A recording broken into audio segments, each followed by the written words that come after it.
Okay, you're good to go. Have a good session. Okay, thanks, Kay and Kevin. Hi, everyone. Welcome to the PKC 2021 Thursday session. And I'm Chan. I'm going to co-chairing the session with Akshay.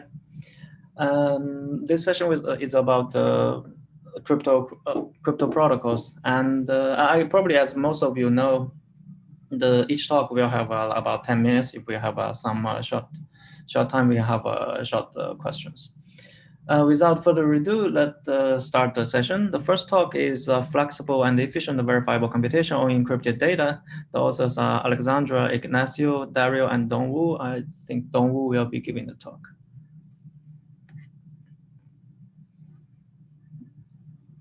Dongwu, if you are around, could you start sharing your slides?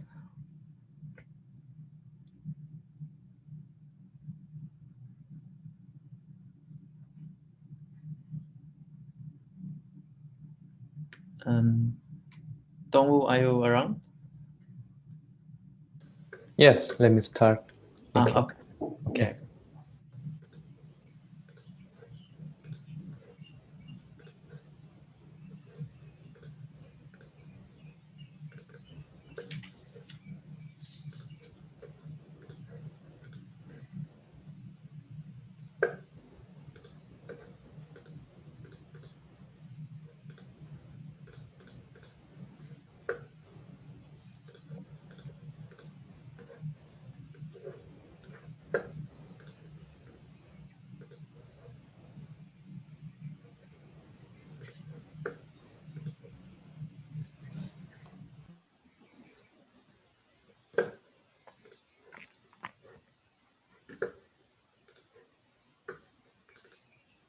Can you see this? Yes. Yeah, okay. Sorry for the slow. Okay, hi everyone. Hi, I'm Dong Kim. I'll talk about flexible and efficient verified computation on encrypted data. This is a joint work with Alexander Boyd, Ignacio Cascado, and Dario Fiore. Okay, let me start with the motivation of our work. We will think about the outsourced computation where a client outsources its data and computation to a possibly untrusted server. In this case, we can think of two security concerns of the client. The first one is data privacy, that the client doesn't want to expose its data. The second one is on computation integrity, that the client wants to be guaranteed that the result given by the server is correct or not. For the data privacy, we can see that fully homomorphic encryption can be a solution since it enables computation over the ciphertext, and the client can protect his data. In case of computation integrity, we can use verifiable computation, where a server provides a proof of its computation result to the client, that the client can verify the result. And here the natural question is if there is a solution for this both privacy and integrity, which also provides on efficiency. And in fact, there are only a few work which provides a solution to this both privacy and integrity. Among them, we will focus on the Fiore, Gentry, and Pastor's work, which uses fully homomorphic encryptions to delegate computation, then use verifiable computation on this ciphertext computation to guarantee the integrity. This is quite a simple solution, but the main question here is that we should design an efficient verifiable computation for this ciphertext computation. And there are few work provide the solution to this problem, and our work also provides a solution to this. And we can summarize the result of our work as this slide, and we can compare the result of ours with our other previous work. The main point is that we can work with any fully homomorphic encryption modulus with any modulus Q, while the previous work can work only with the prime modulus, which is about 256 bits for 128 bit security.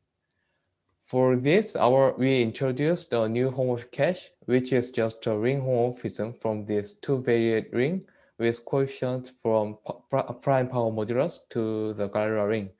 Then we apply this GKR protocol over this string, which can verify the computation over this string. I can give also an overview of our solution. The verifier first sources its data in encrypted form with form of encryption. The ciphertext can be seen as two-variate polynomial with coefficient from this prime power module string. Then the prover gives back the result. Then instead of verifying this computation, the verifier samples the home cache, which is just a ring homomorphism from the ciphertext space to the Galois ring. Then the prover gives back the proof on this Galois ring space. Then the verifier can verify this computation instead of this ciphertext computation. Here, the point is that this verifier computation on this ring is much smaller cost than the computation or verifier computation on this larger ring. We can see the efficiency of our solution by seeing some example parameters. Here, we can see that the ciphertext ring has degree like this, 2 to the 11 or even 2 to the 15, while the Galois ring, which is the target of our verification, has degree much less than the ciphertext ring. So we can also gain efficiency in this verifier computation. And we can also compare the previous work with ours. In the previous work, the BV scheme, the home encryption scheme, must also use the parameter with low cube bigger than 250, which also gives that the degree of ciphertext space should be bigger than 2 to the 14 or more, while we can use these small parameters in our scheme. And yeah, this is the end of our talk, and thank you very much for your attention. Very nice talk. Thanks, Dongwoo. If you have any question, feel free to unmute yourself and ask here.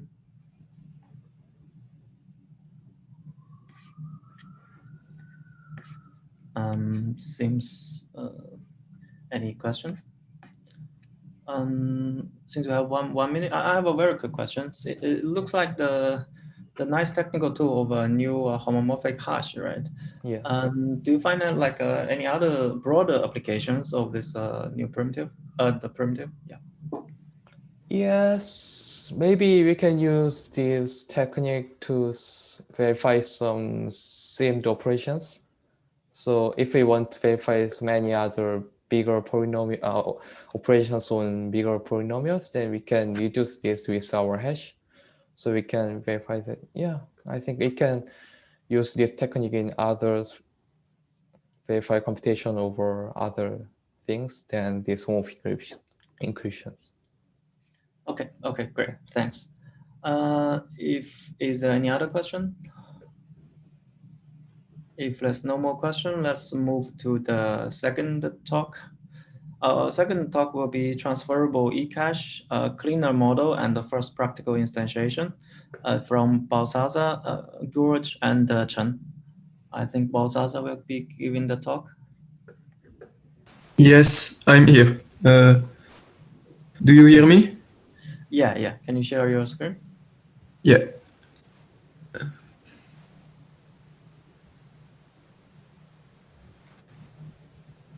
Do you see, is it enough good? Yes, very good. Okay. So, hello everyone, I'm Balthazar Boer and I'm happy to present you Transferable ecash, a cleaner model and the first practical instantiation, a joint work with Georg Fuchsbauer and Chen Qian. So first I would like to speak quickly about the history of ecash. So ecash is a basic payment system with 3 types of entities. A bank, which is authorized to issue a coin to a user, here Alice, who is allowed to spend this coin at the shop, which can thus deposit this coin at the bank. It is very easy to make such a system with basic cryptographic functionalities, such as signatures. But the goal here is also to protect the privacy of the users and the merchants against a curious bank. And to be more precise about what does transaction anonymity mean in the model of Chaum, the inventor of ecash, with its definitions, we have the guarantee that the bank can't identify the coin issued as the coin received. It means that the bank cannot link Alice and the merchant. As it is written here, Chom has not only defined the main notions, but has also built a first instantiation in the 80s. The main drawback of such a system in an offline context is the non-transferability. Indeed, the merchant cannot directly spend the coin received to another merchant. That's why more recently researchers have developed more powerful schemes which merge the user-merchant statuses by authorizing an arbitrary number of transfers without any communication with the bank. And of course, we would like to still have anonymity guarantees. I will not detail all the numerous publications about transferable ecash, but the important thing to know is that in 2015, Baldimizzi, Chase, Fuchsbauer, and Kohlweist proposed the first polynomial time scheme which verifies satisfying anonymity properties. Now I would like to speak about our contributions by comparing it to the work of 2015. First, we have rewritten the anonymity definitions. Then we have added missing economical properties. And finally, we have built a more efficient construction. About the anonymity definition, I would like to introduce a notion which is specific to transferable ecash, contrarily to the standard model of ecash. In transferable ecash, a user can receive a coin he has previously owned. Then we have to define a feature which protects us against such a curious user. For example, here we do not want authorized Alice to link the coin transferred to Charlie and the coin received from the store. We call this property coin transparency. Now let's explain briefly how our scheme works. So suppose Alice wants to withdraw a coin, then she would generate a serial number and ask the bank for a signature on it. And if Bob wants to receive this coin, he should also generate a serial number SN1, which will become part of the coin. And Alice, to confirm the transfer, will create a tag related to both serial numbers and which encodes her identity and will be required to address so-called double spendings. And Bob will do the same with Charlie for the next transaction.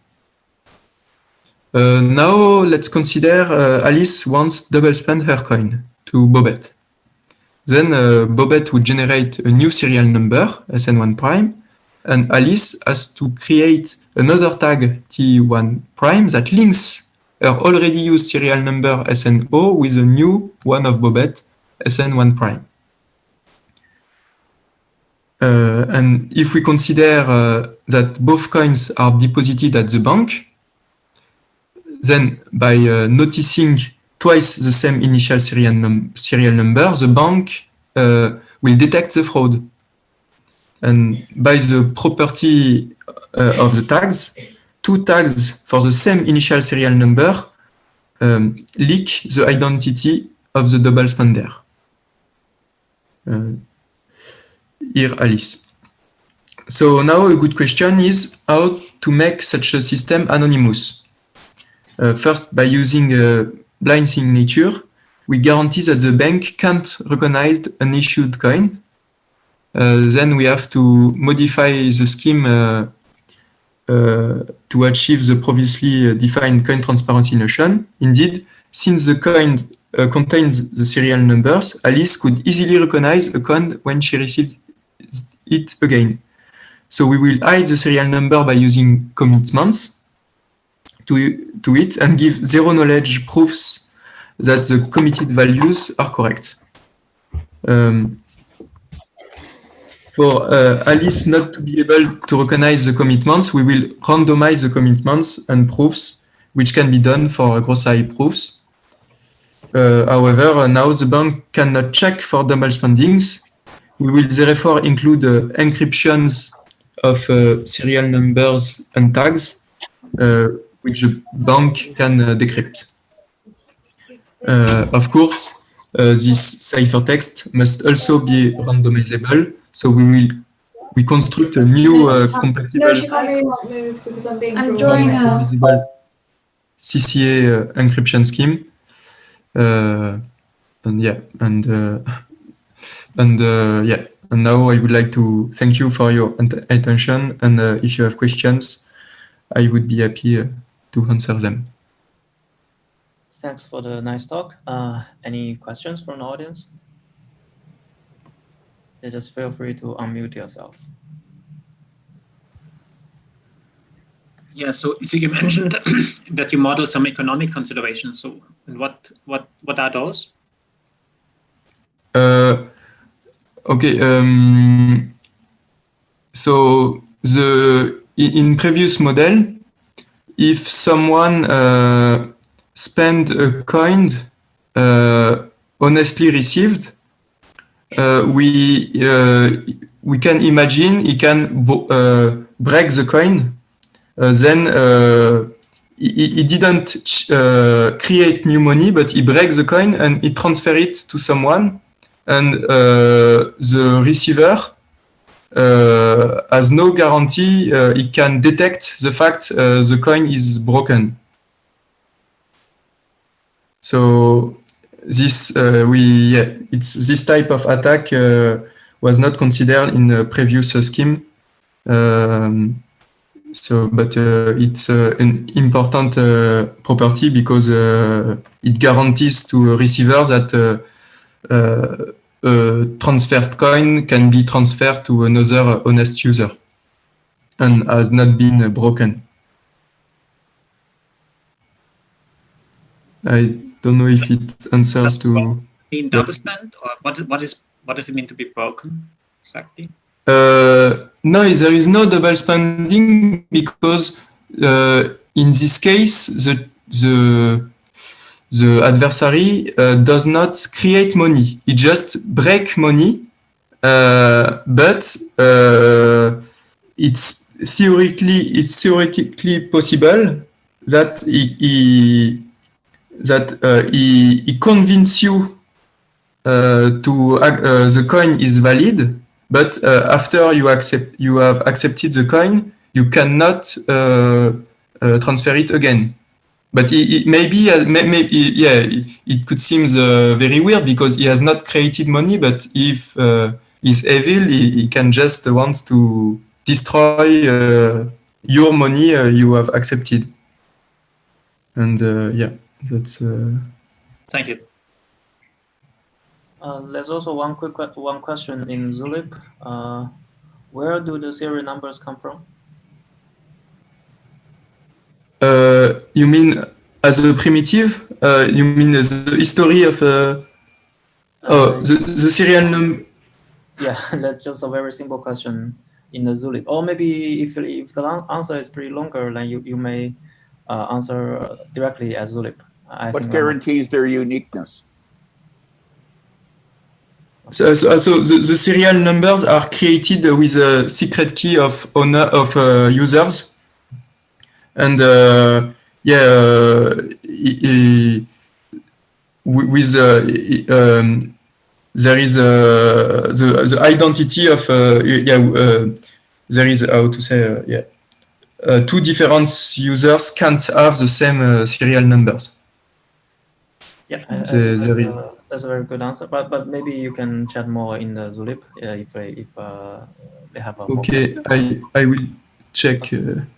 Thanks again, and let's move to the next talk. Next one is beta biometric enabled threshold authentication from Shashank, Krishna, Payman Pratay, and Sika. I think Krishna will be given the talk.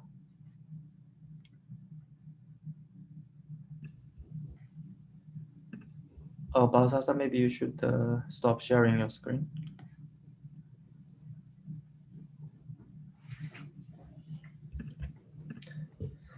I'm just trying to share my screen. Sure.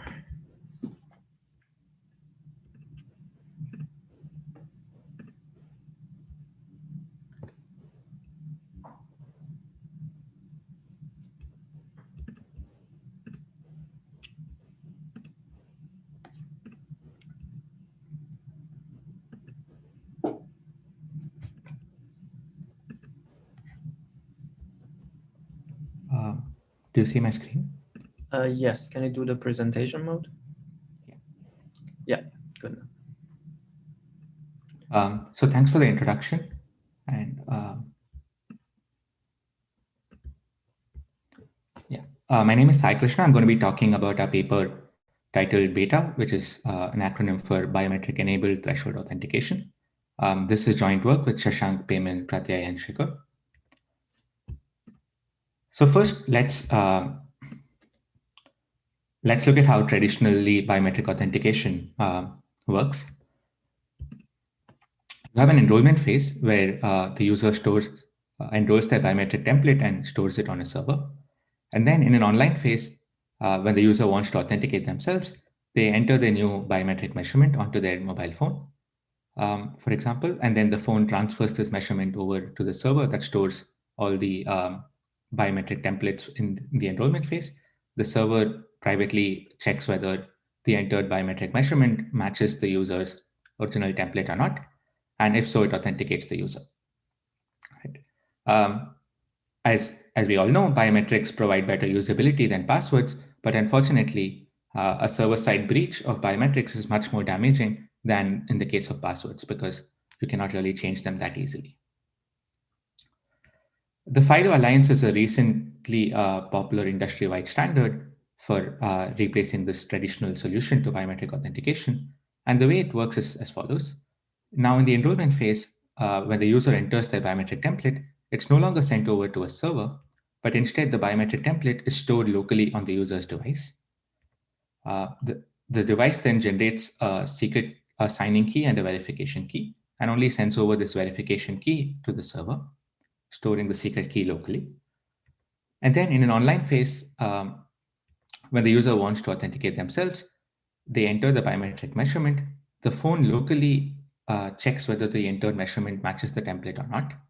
And if the match is successful, the phone is able to unlock the signing key and generates a signature on a server-generated challenge to prove to the server that the user was able to correctly authenticate themselves. Okay.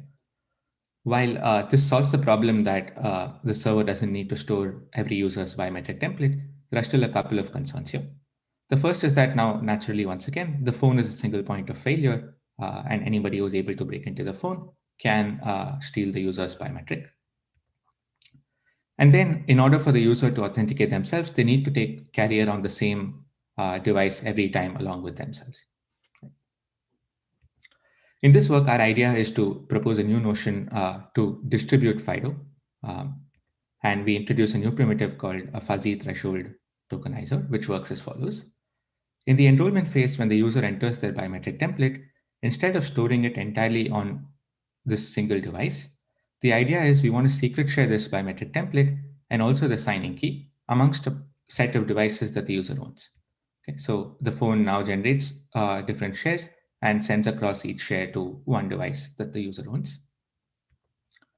And then, of course, sends the verification key to the server. You could also imagine a setting where each of these different devices are not necessarily the user-owned devices, but it could also be some multiple servers that are not controlled by the user, depending on the application scenario. And then what happens in the online phase is that now when the user enters their biometric measurement, instead of the phone locally checking the measurement with the template, the phone now runs an MPC protocol interacting with various different other devices that hold secret shares. And this protocol checks whether the entered measurement matches the original template or not. And if indeed there was a match, the protocol also generates a signature on the server-generated challenge before sending it along to the server. Okay.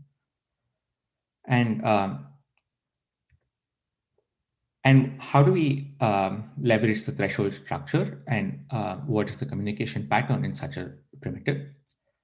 The idea is that now in any authentication session in the online phase, we want the user to be able to involve only some threshold number of devices and not necessarily all the devices that hold one share of the key and the template. Moreover, we don't want to require all these devices to be able to talk to each other. In particular, we want a communication pattern where all the communication is routed only through the initiating device. In this case, in this diagram, the phone out here. And finally, we don't want the user to be required to every time log in or authenticate themselves only using the same device. In particular, any of these devices that hold one share of the template and the signing key could be treated as the initiator onto which the new measurement is entered into.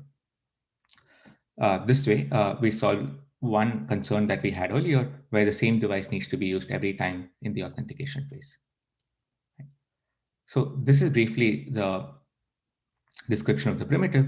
And let's look at what are the goals, or what are the security goals we would want out of such a primitive. Okay. Suppose we consider a malicious adversary that corrupts a set of devices, maybe less than T. The first requirement is that we want privacy of the biometric template that was entered in the enrollment phase. And then naturally, we also want privacy of the biometric measurement that was entered in the authentication phase. So no single device should be able to learn any information about either of these values. And then we want unforgeability. In this context, that means that an adversary should not be able to generate a valid signature without actually running the protocol on a valid measurement. What do I mean by a valid measurement? It means that the measurement that is used in the online phase should match the template that was stored in the enrollment phase. Moreover, we also require that in any run of the session, no more than a single signature should be generated by the adversary. So if you want to generate 2 signatures, you should necessarily run 2 sessions using 2 valid measurements, maybe the same one also. And briefly, the results we obtain is that we have a new primitive for threshold biometric authentication. We provide a formal security model with UC security, and we give 3 protocols with various trade-offs. The first protocol works for any number of parties with any corruption threshold. It's a feasibility result based on 2-round MPC. The second protocol is also a feasibility result, and this one is based on threshold FHE. Both of these protocols work for any distance metric. By distance metric, I mean that the biometric matching mechanism is not tied to any single way of matching to biometrics. The third protocol works for the notion called cosine similarity or Euclidean distance, both of which are popular metrics for fingerprint and facial recognition. This protocol is a concretely efficient one. It's based on pair encryption, but unlike the first 2 protocols, this works for the more specific setting where the threshold is only 3, and the adversary can corrupt at most 1 of the 3 devices. And I'd like to end here. Thank you for listening. Yeah, thanks for the presentation. Do you have any quick question? We have like 1 minute. I have one quick question. Sure. If I have, as I do, 3 devices and 2 of them are turned off so that there's only one party involved, does it reduce to the original problem? If you have only one device involved in our solution, unfortunately, you wouldn't be able to authenticate yourselves. The reason being that we don't want any single device to be able to hold the entire signing key or the biometric template. But if you wanted such a feature to be enabled, then you're right that it would just reduce to the original setting because each device should now be locally able to do the matching. And the second thing is, if all 3 devices are capable of biometric verification, do I have to enroll all 3 of the devices so that they're sharing shares with each other? Any one device can be the one running the enrollment phase, and that device could then generate the shares and send it across to the other devices. The way we model it is by assuming that there is a trusted phase, trusted setup phase that happens at that point, so that no single device stores the shares locally even after the enrollment phase. That's very interesting. So that if I enroll on one device, I'm basically enrolling on all N devices. Yeah, that's correct. Okay, thanks for the question and thanks for the talk again. Our next talk will be private set operations from oblivious switching. It's from Gaia 3, Payman, Mike, Saeed, and Jasper. Yeah. Thank you so much for the introduction.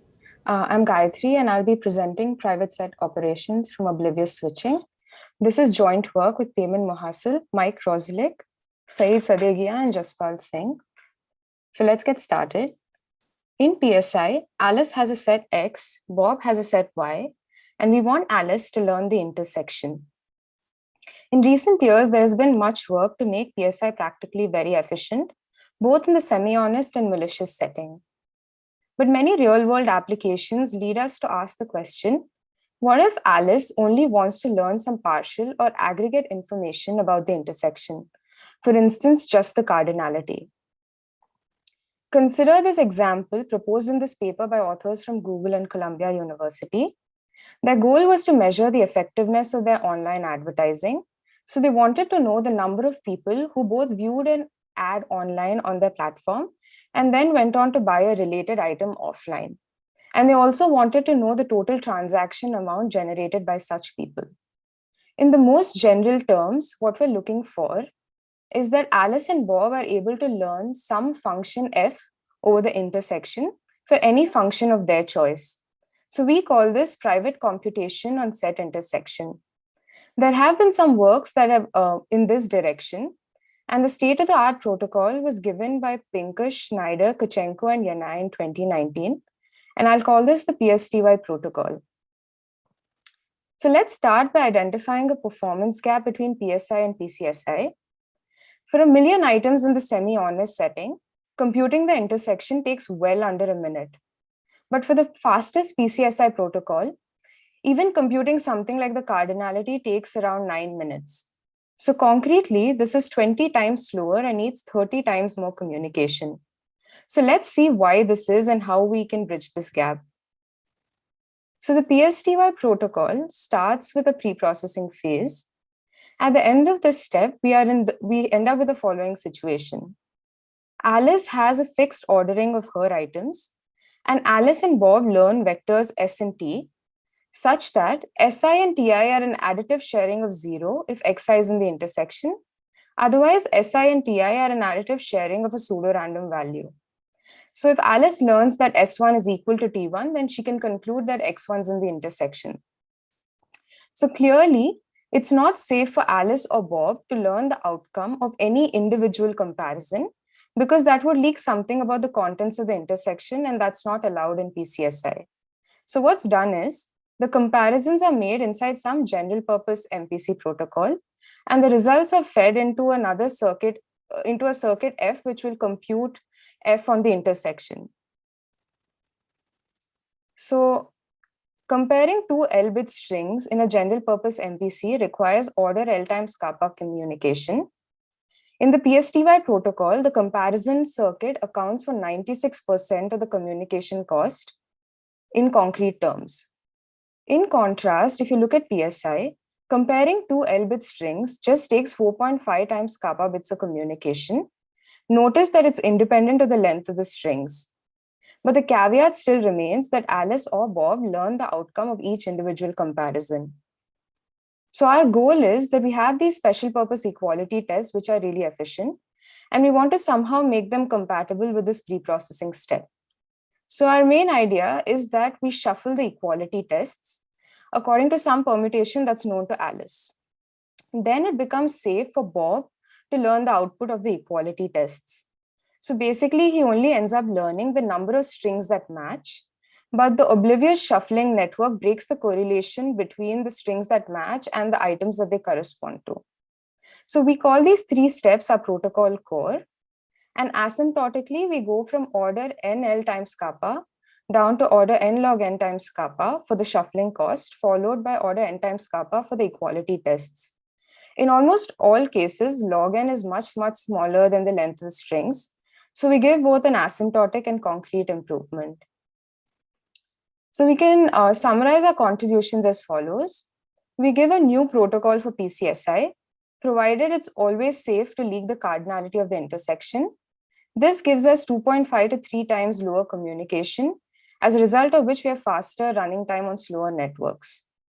Our main construction is what we call our protocol core. And once we have this, we're able to get secret shares of the intersection, which can then be fed into any circuit which will compute F over the intersection. We also show that protocol core can be used directly to realize some interesting functionalities. like cardinality, we also get a protocol for cardinality sum without having to compute the secret shares of the intersection. We also get a faster protocol to compute the union of the sets, although it doesn't strictly fit into the PCSI framework. And this union protocol can be used to realize a functionality called private ID, which was proposed in this paper. And ours is the first OT extension-based construction for realizing this functionality. Finally, I'll leave you with some takeaways from our performance numbers.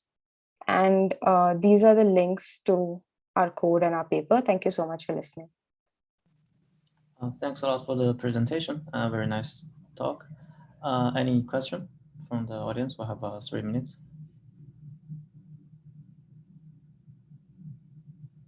Where is the core functionality instantiated? Who is doing the computations? So this is a two-party protocol. So it will be instantiated by Alice and Bob together.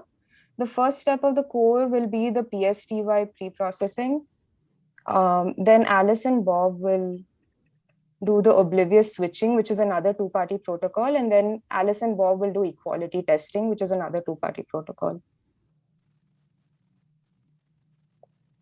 And where does the shuffling take place?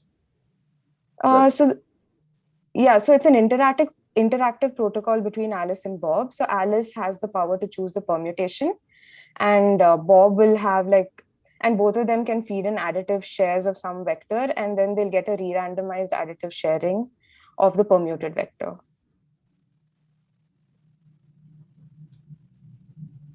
Is that clear, or should I try to explain it in a different way? No, but I'm just thinking that somewhere along the way, the lists have to be sorted in order to perform the comparison. Is that correct? So we're not doing a comparison-based switching. So we will have a switching network, a universal switching network, like a Benesch network or a Waxman network. And the guarantee of that, such a network would be that if you feed in a vector X, then you can realize any permutation of your choice by programming it. So you have programming bits.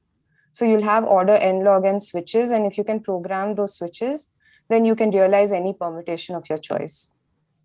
Thank you. Yeah. Okay. Thanks again for the nice talk. Thank you. And I will hand the session to Akshay. Thanks, Ken. So the next talk is titled Mask Triples, Amortizing Multiplication Triples Across Conditionals. It's by David, Vladimir, and Stanislav, and Stanislav will give the talk.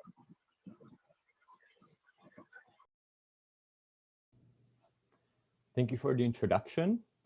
Let me share my screen.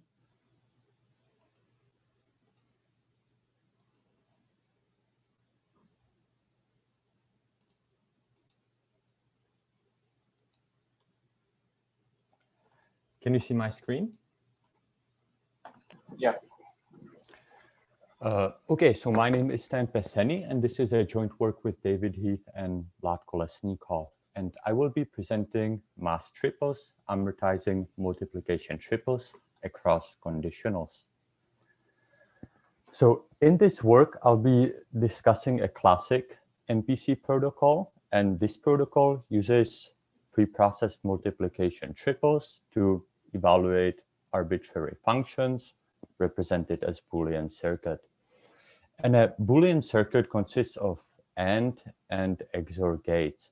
And while evaluating the linear XOR gates is essentially free, the nonlinear AND gates are evaluated with Weaver multiplication triples, and those are expensive to generate.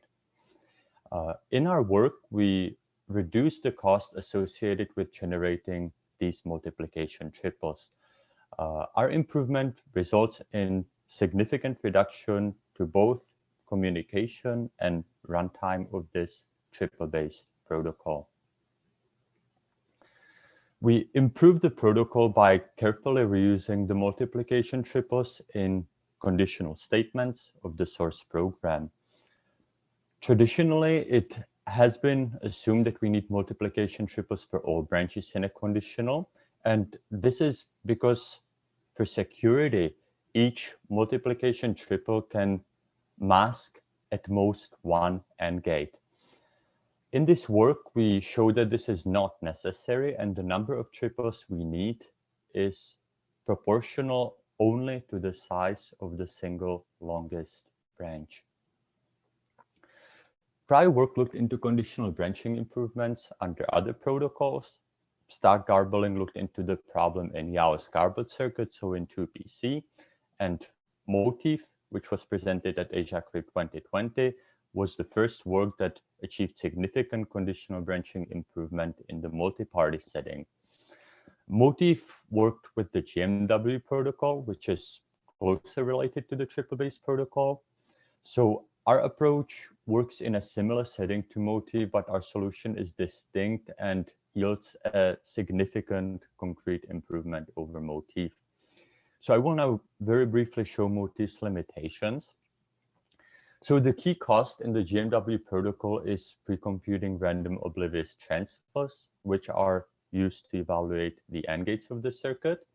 And oblivious transfers, or shortly OTs, are expensive public key primitives, and Motif's improvement stems from amortizing these OTs across conditional branches.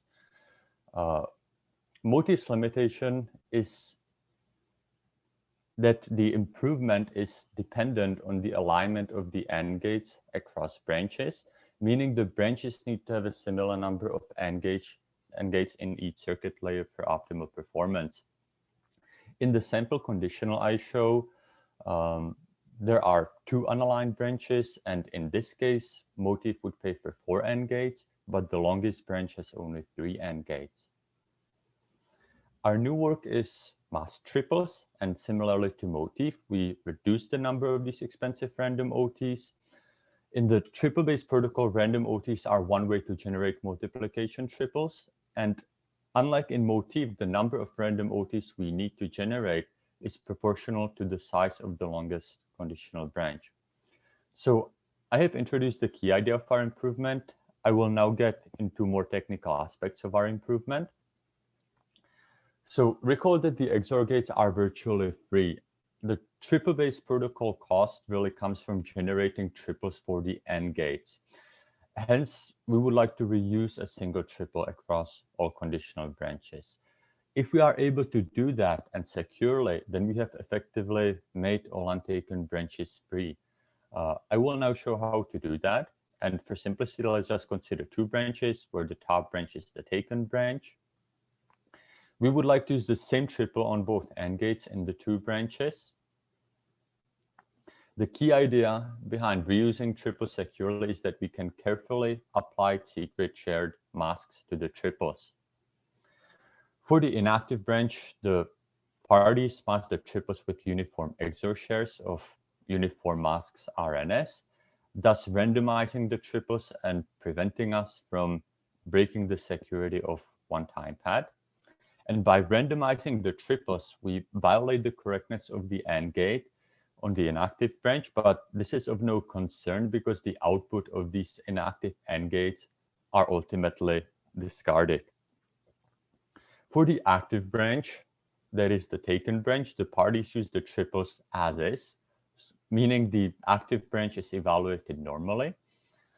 Of course, the parties should not know which branch is inactive, so from the perspective of the parties, it should appear plausible that either branch could have used randomized triples. And to achieve this, for the active branch, the parties also XOR masks onto the triples, but in this case, each mask is a uniform sharing of 0. Hence, the XORing is a no-op. I stress that masking only the A and B bits of the triple is necessary and sufficient. And to see why, please see the full presentation or our paper. Importantly, our approach shows significant concrete improvement because generating these masks is much cheaper than generating additional triples. And unfortunately, due to the time constraints, I cannot go into how the masks are generated, but the details are in the full presentation as well as in our paper. So I have introduced the masked triples protocol. Again, the key contribution of masked triples is that we introduce a protocol that has communication proportional to a program's longest execution path in the multi-party setting. And unlike state-of-the-art motif, our improvement is independent of the circuit topology. So thanks for listening, and I'm happy to take any questions. So thanks, Stanislav, for this nice talk. So any questions to the speaker?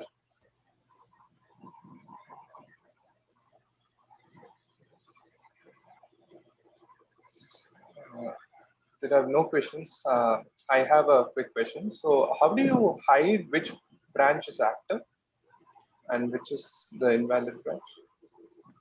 So basically, when you're evaluating conditionals in this triple-based protocol, you're evaluating some circuit, and then at some point, you branch into one or another branch, and you have this branch condition bit. You hold a share of this bit, determines which branch is actually taken. And since this condition bit is secret shared, you do not know which branch will actually be taken.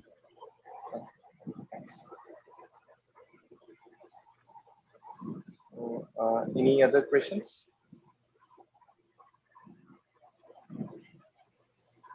So let's thank Stanislav again. Thank you. So the next talk is titled Two-Server Distributed ORAM with Sublinear Computation and Constant Rounds by Ariel and Mayank, and Ariel will be giving the talk. All right, thank you. Let me just share my screen. All right. Thank you for the introduction. First off, I want to apologize if there are any background noises. There's construction happening in the apartment below me, so bear with me in this regard. Today, I will be talking about two-server distributed ORAM with sublinear computation and constant rounds. This is a joint work with Mayank Varia from Boston University. To first describe distributed ORAM, it was introduced by Ostrovsky and Shoup in 1997 and formally defined by Lew and Ostrovsky in 2013. It exists apart from the original ORAM setting in that it basically allows for multiple non-colluding servers to interact with the client. And this distributed nature was first employed as a way to get around the lower bounds within ORAM. Particularly today, I will be talking about the distributed ORAM in the secure computation variant, meaning things like MPC for RAM often will use this, where the two servers not only act as the ORAM servers, but also emulate the ORAM client in a distributed way. So there are quite a few works in this model. I've highlighted two of the more recent ones that sort of perform the best. Gordon, Katz, and Wang are able to get polylog bandwidth and constant rounds, but they do require local server computation on each server in order to answer a particular query. Jarecki and Wei in 2018 have sort of the best asymptotics across the board, but they require non-constant rounds. In cases where bandwidth is not so much an issue, but latency between rounds are, a non-constant number of rounds is really not ideal. So in this talk, I introduce the first two constructions in the secure computation for DORAM model that achieve sublinear local computation and constant rounds. The first of which is a sublinear DORAM that obtains square root log n, where n is database size, local computation, and bandwidth, and constant rounds. This is based on an adaptation of square root ORAM. And second, we'll briefly go over the construction for our unlimited reads DORAM, where we leak the difference between reads and writes and assume that reads are much more common than writes. And this allows us to get better asymptotic performance. So for the rest of the talk, I briefly want to go over our sublinear ORAM construction and how we manage to do that in constant rounds. As I said before, it is based on square root ORAM, and there are two main problems in adapting this to the secure computation setting, rather than just sort of applying a generic MPC compiler to a square root ORAM client, which would result not necessarily in sublinear local computation. Our two main problems are reshuffling the stash back into the store in constant rounds at the end of an epoch. And the second is representing the permutation over the data in the store in a way that is conducive to the secure computation sort of environment. So I'm going to go over how we solve those two problems. At a high level, our two servers store as their store a permuted, additively secret shared database. So both servers have the same permutation and sort of also store the permuted secret shared database is a read-only data structure. In addition to that, they also store a stash, which is going to be a read and write where updates can be sort of cataloged until the end of an epoch where they're shuffled back into this permuted secret shared database. So when an operation is submitted to a ORAM in the secure computation model, the operation itself and the index to be read are also additively secret shared. So the server does not know what operation or which index it is sort of emulating the client on. A read operation basically takes 3 steps. As very much like square root ORAM, we simply scan the stash to see if the record is already there. Depending on that outcome, we either read a dummy or the actual index from our store. And this is where we first come across how do we represent this permutation over our secret shared database. The way we do this is to leverage oblivious pseudo-random functions, or OPRFs. At a high level, OPRFs allow you to have the key and the point to be evaluated for the PRF secret shared amongst 2 parties. And during the evaluation, they don't learn anything about the other person's input, but they both do, in fact, learn the output. So that is exactly what we do. Each server has their own PRF key. The read index is secret shared amongst the 2, and we output and get essentially the PRF evaluation on this point. We then are able to look up in the permuted secret shared database that is sort of sorted according to these tags, recover the shares of that as part of this step. Then finally, we write this back to the stash at the current index and increment that index. So writes are fairly similar. They only differ in one regard, which is in this 3rd step, where we go to write something back to the stash. And in this, instead of writing at the current index, if we sort of during the initial scan, find the place where that element is stored, when we write back to the stash, we write it back to that specific location if it's already there. And this is important to maintain sort of our constant round shuffling. So in particular, the invariant that if an element has been read or written to already, it is in the stash, and each element only occurs in the stash once. This allows us to essentially reshuffle in constant rounds in a fairly straightforward way. Essentially what we do is we note that the unread elements are public information essentially to each server. So since we're only reading each element in the stash once, we simply take those unread elements at the end of an epoch and know that the rest of them are going to be in the stash. And so all we have to do is concatenate the 2 of them together, permute them obliviously between the 2 servers, and then apply a new PRF key for a new permutation. So shuffling becomes constant rounds and fairly straightforward. So yay, new PRF key. We also provide a DORAM with unlimited reads. Namely, we leak the difference between reads and writes and assume reads are much more common. We essentially add a second store to each database using a peer that has sublinear server computation, so a secret key dpeer by Kennedy et al. And Boyle et al. That has an encoding of the database shares.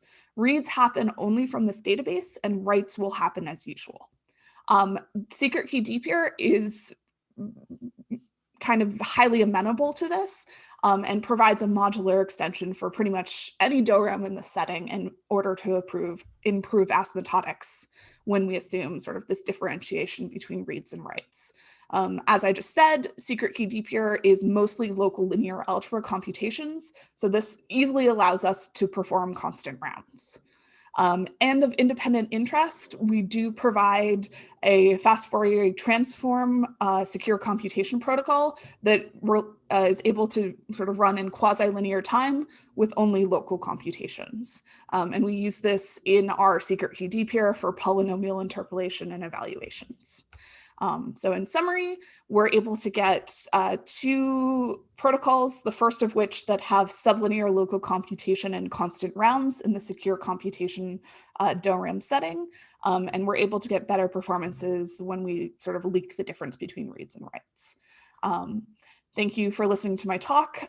Please feel free to reach out to me if you have any questions. I will note I have not been able to get on the Zulip chat, so please feel free to reach out to me via email. They both should be on the ePrint. So thank you. Yeah, thanks, Ariel, for the interesting talk.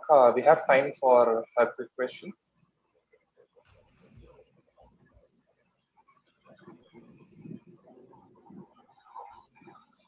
So I have a question. So how does this OPRF assumption compare with the prior non-constant round protocol? So do they also need OPRF, or can they do it from better assumptions? So our OPRF, the particular instantiation is based on Elgamal encryption. The strongest assumption is actually hiding in our unlimited reads DORAM, which is a new coding assumption based on noisy permuted Reed-Muller codes.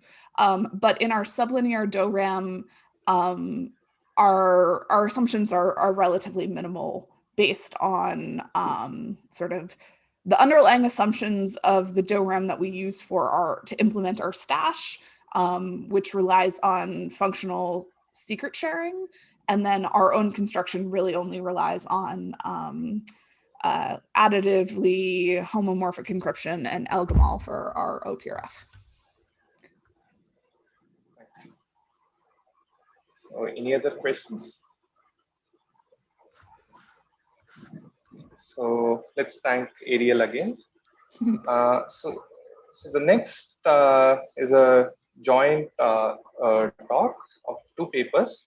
So the first is multi-party cardinality testing for threshold private set intersection by Pedro Branco, Nico Dotling, and Shihang Pu. And the next is multi-party threshold private set intersection with sublinear communication by Sai Krishna, Pehan, Srinivasan, and Peter.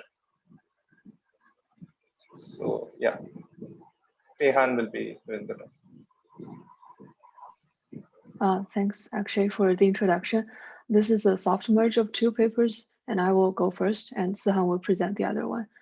So our work is multi-party threshold private set intersection with sublinear communication. It's joint work with Sai Krishna, Srinivasan, and Peter from Visa Research. We start with the problem of private set intersection, or PSI for short, where there are two parties, Alice and Bob. Each of them has a private set, X and Y, and they want to jointly compute the intersection of the two sets, but nothing more. And more generally, we can consider multi-party PSI, where there are multiple parties, each having a private set, and they want to jointly compute the intersection of all the sets, but nothing more. But in certain scenarios, PSI as a functionality is not enough. We need something stronger. For example, threshold PSI, where the parties are only supposed to learn the intersection if the intersection is sufficiently large. More generally, in the multi-party scenario, they're only supposed to learn the intersection if the intersection of all the sets is sufficiently large.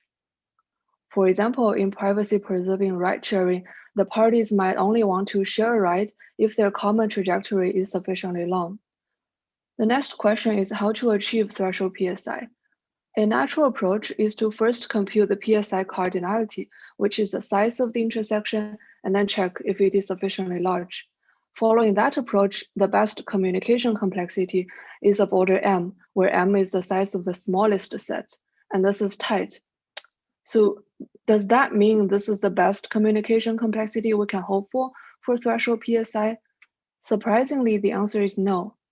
In a recent work by Gauss and Simkin in 2019, they developed a new approach for two-party threshold PSI to get around of this communication lower bound by doing cardinality testing.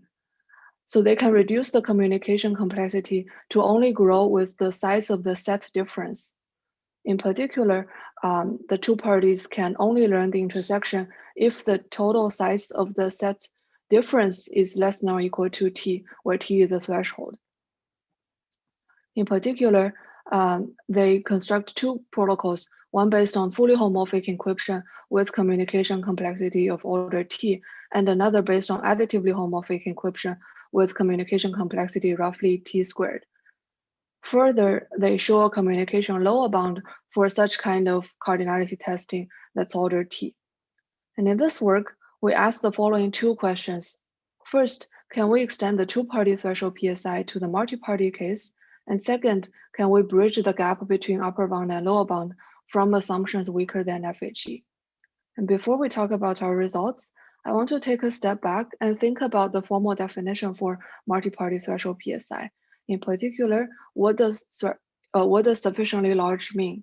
How to define it? And actually, there are different ways to define it. At a very high level, the first option considers more on whether the set intersection is sufficiently large. And the second option considers if the entire set difference is sufficiently small. They seem to be defining the same thing from two different perspectives. And in fact, they are equivalent in the two-party scenario, but they're not in the multi-party case. And for that reason, we consider both functionalities, and we study both the communication lower bound and communication upper bound for both functionalities with the complexities shown in the table, where n is the number of parties and t is the threshold. For upper bound, we construct three different protocols from n out of n threshold fully homomorphic encryption or threshold additively homomorphic encryption. And all the protocols are secure against semi-honest adversaries corrupting up to n-1 parties.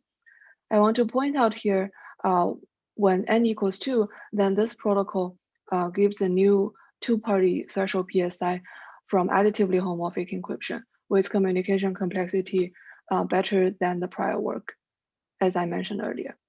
And the very, very high-level idea is that the prior work, GS19, reduces the problem of cardinality testing to the problem of testing singularity of a Hankel matrix.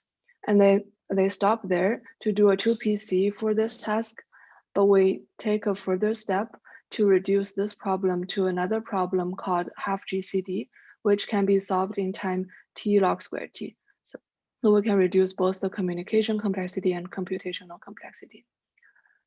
To summarize, we study both functionalities for multi-party threshold PSI, and we show various lower bound and upper bound.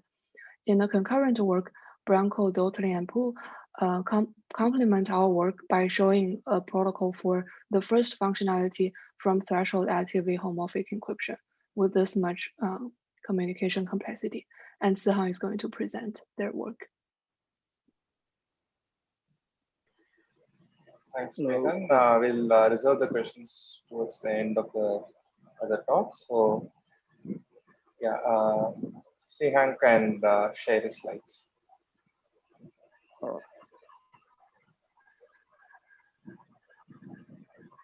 Thanks for the introduction.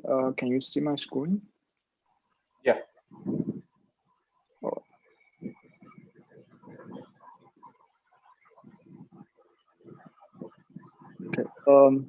Okay.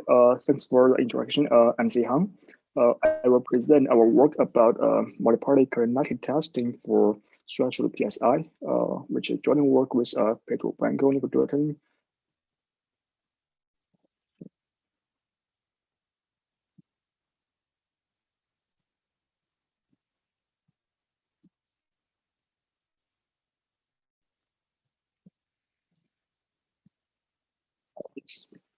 So we mainly focus on the functionality, as Peihan mentioned. We only focus on the functionality FC test. Int means we only check the cardinality if the intersection is large enough. Let's first see what happens when we directly extend just nothing approach to multi-party setting. So for each m set encoded as a m-term polynomial, then we compute the difference among m-parties polynomials, assuming the intersection cardinality is m minus t. M is each set size. So this is a polynomial, the resulting polynomial with degree n times t. So the problem is if we want to check if this is a sparse polynomial, the communication codes for each party will depend on the number of parties n, which is highly desired in our case. Our approach avoids this blowup for each party. Let's first consider the insecure way to do a cardinality test. So for each encoding, we use a characteristic polynomial to encode each set. For m subset, we encode it as a m degree polynomial. And for all of encoded polynomials, we compute the rational function as follows. So after canceling all the common factors, the resulting rational function has degree t at most if the intersection size is larger than m minus t. M is a set size, as I mentioned before. So the coordinated test can boil down to the following degree test problem.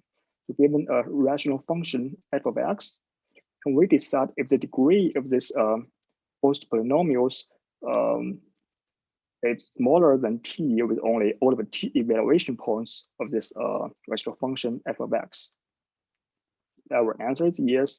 Our main observation is if we interpolate this rational function on two different support sets, v and w, to get fv and fw respectively, where fx is some unknown reduced rational function, which means p1 and p2 are co-prime polynomials. Then we have fv equals to w if the degree is smaller than t. Otherwise, they are not equal, except with negligible probability. So also note that interpolating a rational function can be reduced to solving a linear system equations. By extending secure linear algebra tools to multi-party case, we can securely perform the test above. And we prove our security in externalized UC framework. To conclude, we present a multi-party coordinated test for threshold PSI, whose communication complexity only depends on the threshold T for each party. That's all. Thanks for your attention. Thanks, Peihan and Shehan, for the interesting talk. So we have time for one quick question to either one of them.